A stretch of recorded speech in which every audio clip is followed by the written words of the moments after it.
Hola, soy Mariano Battistotti, estamos en Punto HH.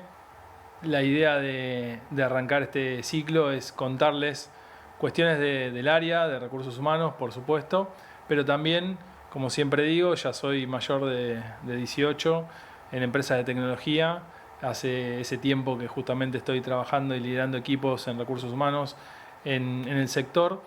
Y una de las cuestiones que quizás más confluyen en el mundo del trabajo hoy es la aplicación de cómo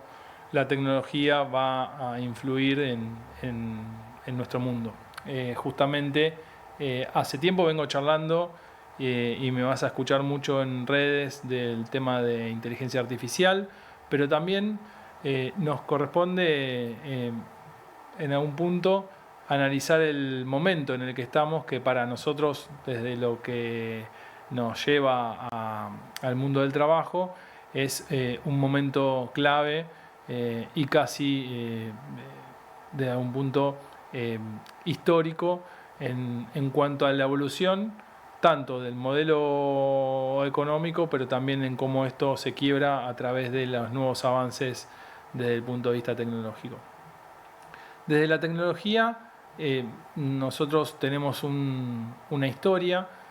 que quizás si vemos en una línea de tiempo, nos vamos a dar cuenta que eso, cada hito tecnológico que hemos vivido en nuestra historia, han pasado años entre el salto de una tecnología y otra, ¿no? Esto es desde que quizás, empezamos con tecnologías más avanzadas, sobre todo por mencionar una que tuvo impacto en la distribución del saber, que es la prensa. Pasaron quizás 200, 300 años hasta un nuevo descubrimiento, como pudo haber sido el telescopio, o posteriormente la máquina de vapor. Después pasaron unos tantos años hasta que aparecieron descubrimientos o avances relevantes para la humanidad, como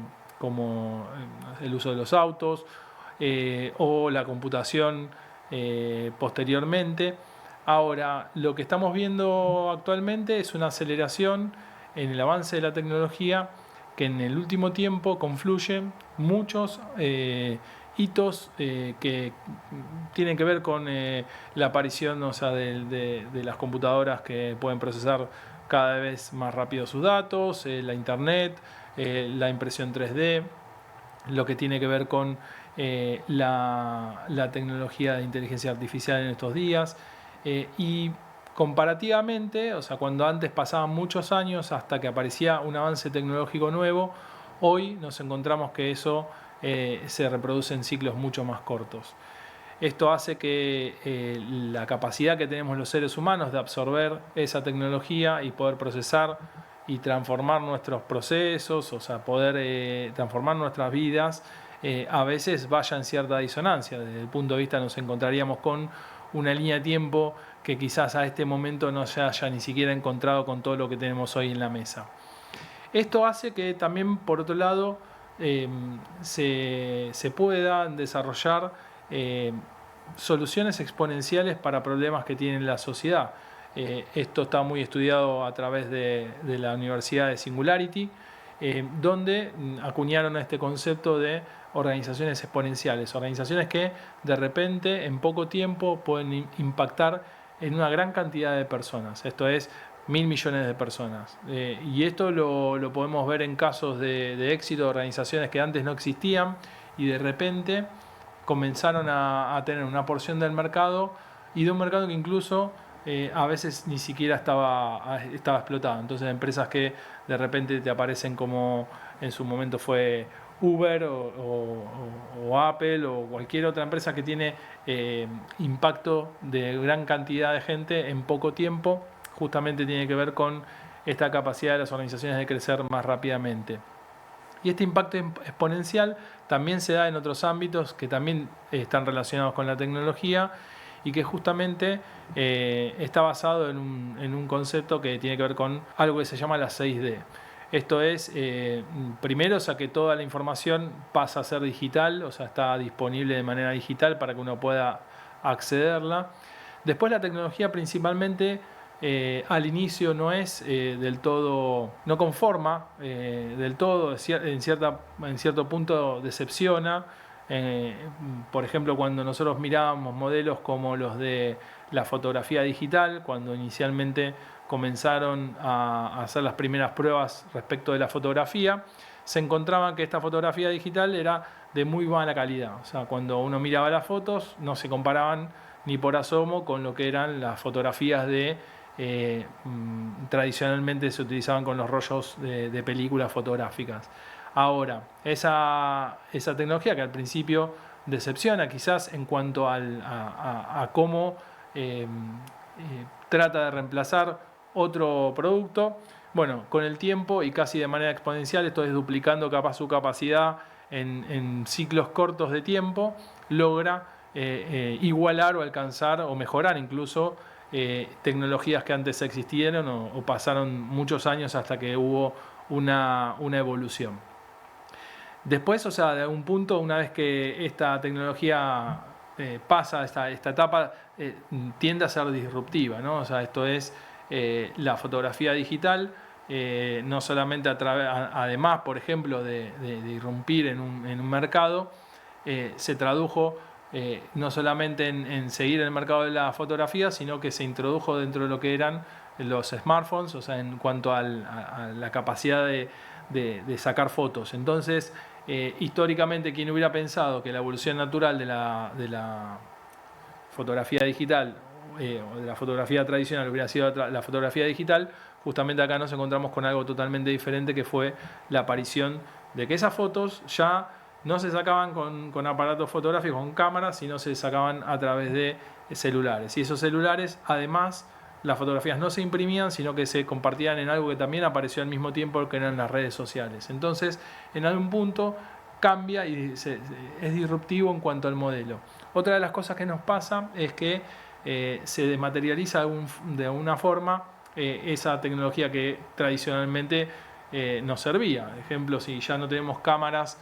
fotográficas, ya no necesitamos una cámara fotográfica para sacar fotos, porque eso lo tenemos dentro de un celular. No necesitamos un GPS, aparato para poder guiarnos dentro de nuestros viajes. No necesitamos una cámara de video para grabar los videos que querramos sacar en las vacaciones. No necesitamos una radio porque tenemos esta solución dentro del celular. Entonces no necesitamos un teléfono, o sea, físico, más allá de un aparato como el smartphone, para poder hacer una llamada. Entonces se empieza a desmaterializar esa tecnología que usábamos, y todo eso en muchos casos incluso se convierte en aplicaciones que se encuentran a disposición. Esto baja mucho el costo del acceso. Antes, nosotros para poder sacar un video familiar teníamos que comprar una cámara que hoy comparativamente, o en ese momento podría valer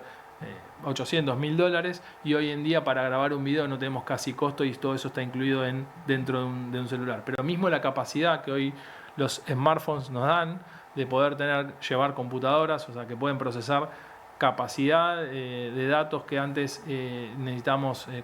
computadoras personales o en notebooks, hoy en día con la posibilidad de usar esto dentro de nuestros propios celulares nos ahorra la necesidad de comprar o adquirir esos bienes. Entonces, esa dematerialización se convierte también en no necesitar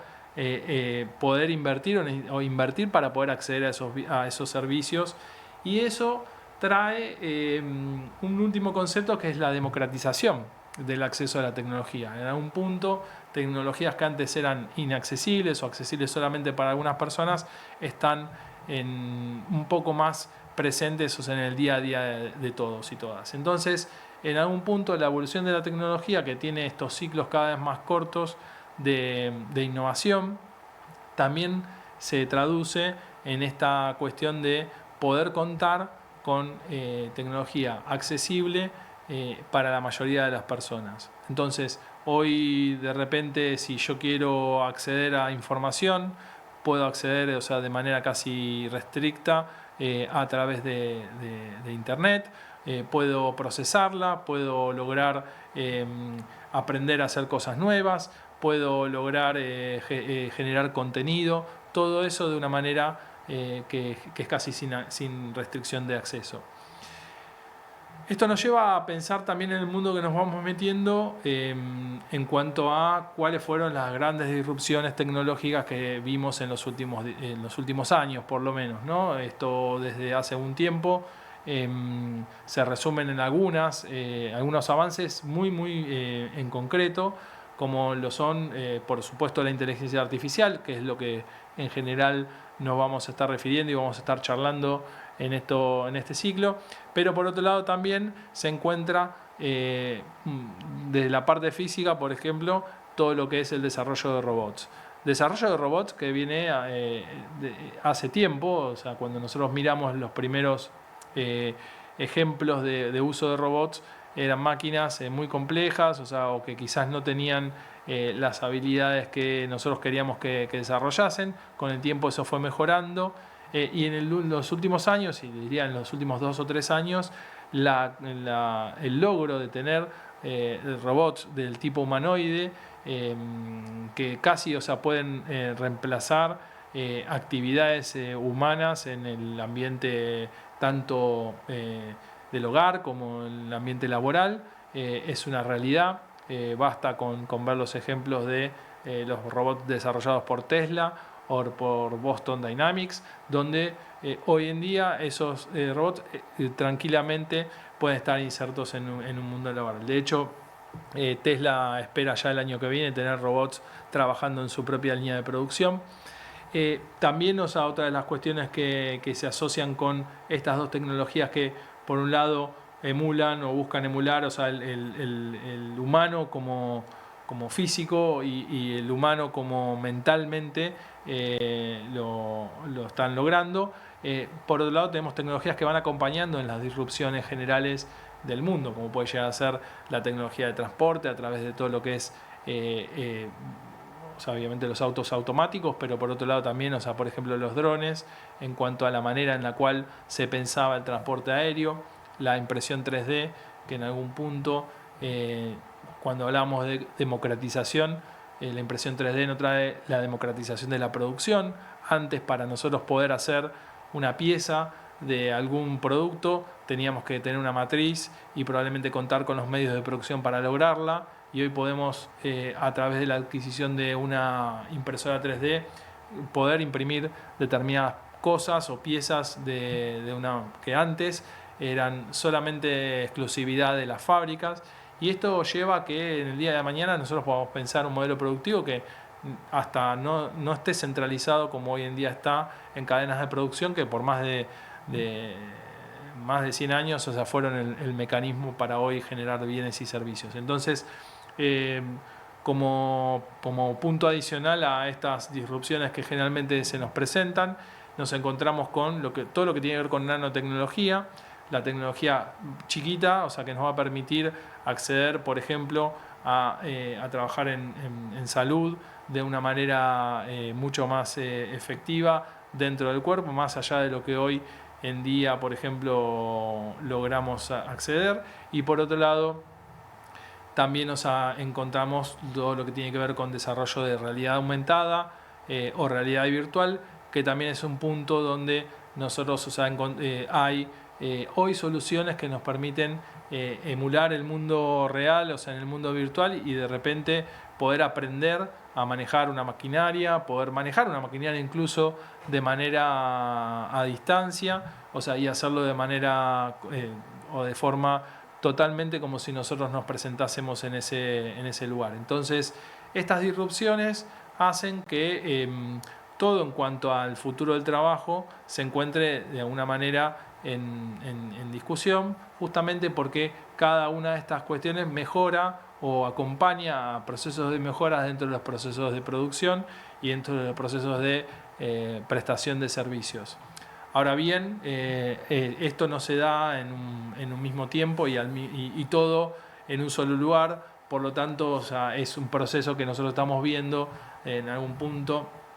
de avance que va a ir impactando en la medida, o sea, que cada una de las organizaciones, o sea, y en cada uno de los países se pueda llegar a ir implementando. O sea, hay preguntas que surgen siempre que empezamos a hablar de temas como el futuro del trabajo o hablamos de los robots o de la inteligencia artificial, que una de las primeras cuestiones que aparecen es si, o sea, el ser humano es reemplazable o si nosotros nos vamos a encontrar frente a un mundo de trabajo totalmente en riesgo. Y generalmente una de las primeras cosas que trato de mirar es cómo esa tecnología es implementada en los países y por otro lado de qué manera la gente sigue o no inserta dentro de un mundo laboral, o sea, donde encontramos países que cuanto a más tasa de robots por cantidad de personas trabajadoras en la industria, por otro lado muestran las tasas de desempleo más bajas frente a la comparativa de empleo justamente en esas sociedades. Entonces, no necesariamente en lo inmediato se entendería que una cosa está relacionada con la otra, pero por supuesto, sí o sí va a llevar a una reconversión laboral y sí o sí va a llevar a que nosotros tengamos que estar en permanente cambio y en permanente adopción. Ahora bien, cuando hablamos ya de conceptos y metiéndonos dentro de lo que es la inteligencia artificial, es de los avances más disruptivos que estamos encontrando hoy en día y que justamente hace a una idea que no es de los últimos 5 años, sino es una idea que viene desde los años 50 del siglo pasado, o sea, que si viene desarrollando a partir de ahí, o sea, que haya habido máquinas que intentan emular al ser humano o intentan actuar como un ser humano, justamente es algo que se viene trabajando desde hace mucho tiempo. Originalmente había un concepto que tenía que ver con las primeras maquinarias y que de repente nosotros si podíamos lograr que la máquina se hiciese pasar por un ser humano sin reconocer que estábamos interactuando con una máquina, que se denominaba el famoso test de Turing. Bueno, justamente, o sea, eso hoy en día es algo que quizás nosotros en el día a día no nos damos cuenta, pero ya interactuamos con máquinas y lo hacemos a través de un montón de aplicaciones, sobre todo las aplicaciones que tienen este concepto de chatbot, donde, o sea, interactuamos con máquinas sin darnos cuenta, ¿no? Sin darnos cuenta que estamos interactuando con máquinas. Ahora bien, la inteligencia artificial como concepto que justamente, o sea, hace a un tipo de aplicación, un tipo de programa que, o sea, trata de imitar el comportamiento humano y reemplazarlo en cuanto a resultados. Es algo que, como les decía, venía en evolución. Por supuesto hubo grandes hitos en esta historia. Uno de los que más recuerdo, sobre todo cuando era chico, es este hito donde una máquina que se llamaba Deep Blue había vencido a uno de los campeones de ajedrez respecto de, o sea, una partida. Y, o sea, a partir de ahí, o sea, se fueron hallando varios hitos que de repente, o sea, en un juego como el AlphaGo, que es un juego bastante famoso de preguntas y respuestas, también había sido ganado por una inteligencia artificial. Bueno, y así fuimos avanzando, pero hoy nos encontramos con algo que mueve el piso de todo y que es la posibilidad de tener una inteligencia artificial que logra aprender por sí misma y que de alguna forma logra aprender de la misma manera que lo hacen los seres humanos. O sea, el concepto de inteligencia artificial que deriva en machine learning, que, o sea, esto es máquinas que pueden aprender de, o sea, las interacciones que van teniendo con la información y con los usuarios, bueno, a máquinas que hoy pueden aprender, o sea, y esto hablamos ya de inteligencia artificial, que logra copiar la manera en la cual un ser humano aprende, hace relaciones, o sea, y a partir de ahí, a través de sus algoritmos y estadísticas, logra capitalizar ese conocimiento y poder generar nuevo conocimiento. O sea, esto es una evolución. O sea, nosotros cuando teníamos las primeras soluciones relacionadas con ChatGPT, por ejemplo, el ChatGPT en su primera versión lograba simplemente hacer una acción, que era cuando uno completaba una frase, dejaba la última palabra libre y lo que hacía ChatGPT era predecir cuál era la palabra que estadísticamente mejor